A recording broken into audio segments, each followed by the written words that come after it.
So why did you set up the Farm Animal Sanctuary? I worked as a journalist for a national newspaper and did an article on the welfare of animals in market.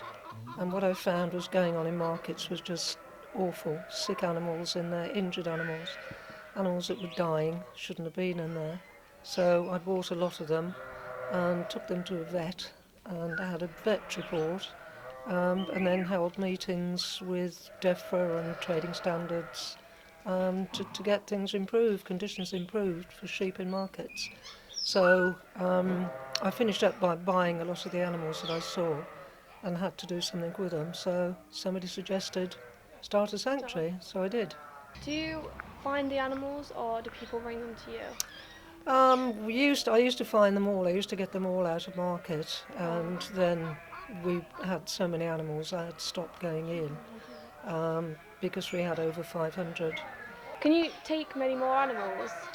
We can take sheep and we can probably take a couple of horses, but we can't take any more pigs. Pigs are a huge problem, a massive problem. I'm asked at least once a week to take pigs in.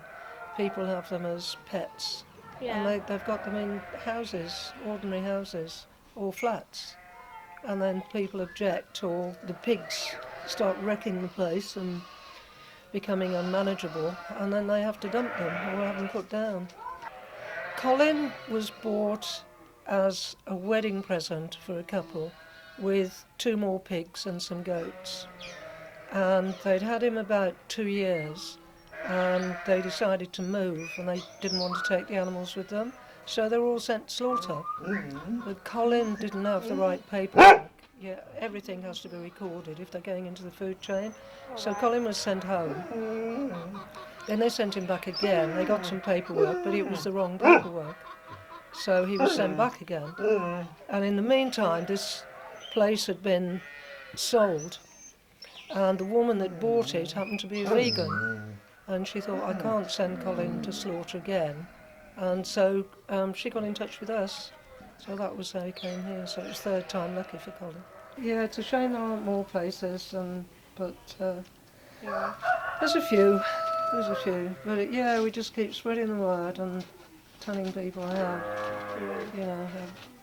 badly they're treated, and they don't want to die, like any other animal. Yeah. They don't want to die. They're not willingly walking up to slaughterman and saying, here you are then. Yeah, I don't do so much out there now. I do most of the admin to try and raise funds, because the hardest thing about this job is getting the funding in, because they're right on the bottom of the pile. Yeah. Right on the bottom. We've had appeals going out, and it brings very little money in. So we rely really now on legacies, or somebody leaving some to us for whatever reason. Well, I think you can rely on us adopting some today.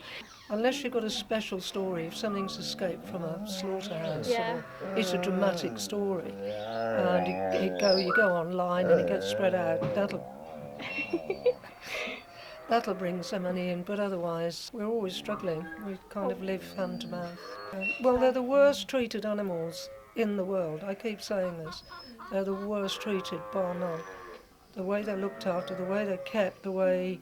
there's a saying that all farmers know, if you have sheep, you want a shovel, because they say they can't wait to die, so you've got to dig a hole and bury them. But it's not true.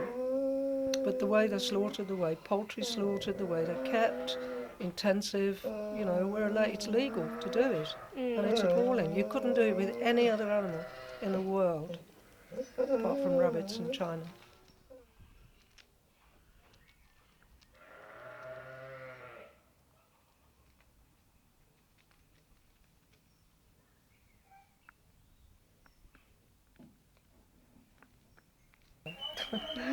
Yes, this will be it. I'll die on the place. Yeah, I'll definitely die on the place.